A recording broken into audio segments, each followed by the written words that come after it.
కాకినాడలో GNM ANM పరీక్షల్లో mass copying జరిగింది.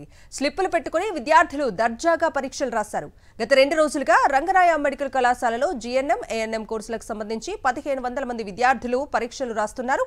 అయితే ఇన్విజిలేటర్లకు ముడుపులు చెల్లించడంతో వారు మాస్ కాపీయింగ్కు సహకరించారన్న ఆరోపణలు వెల్లువెత్తుతున్నాయి. ఇక ఇదే అంశానికి సంబంధించి పూర్తి అప్డేట్స్ మా ప్రతినిధి రాజు అడిగి తెలుసుకుందాం. రాజు,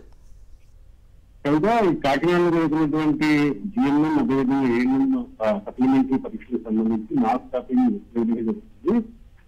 పరీక్షలు రాసినటువంటి విద్యార్థులు తమ స్లిప్లు తెచ్చుకుని దర్జాగా పరీక్ష రాసిన దృశ్యాలు మనకి స్పష్టంగా కనిపిస్తున్నాయి. గత 2 రోజుల నుంచి కూడా జిల్లా వ్యాప్తంగా ఉన్నటువంటి కొన్ని జీఎన్ఎం అదేవిధంగా ఏఎన్ఎం కళాశాలకు సంబంధించిన విద్యార్థులకు సప్లిమెంటరీ పరీక్షలో రంగరాయ మెడికల్ కళాశాలలో నిర్వహించడం జరుగుతుంది. దాదాపు 1500 మంది విద్యార్థులు ఈ సప్లిమెంటరీ పరీక్షలు రాస్తున్నారు. అయితే ఈ డబ్బులు తీసుకుని అటు ఇన్విజిలేటర్లతో పాటుగా కళాశాల సిబ్బంది కొంతమంది వ్యక్తులు ఈ మాస్ కాపీని సాగరిస్తారని చెప్పి ఆరోపణలు కూడా ఉన్నాయి.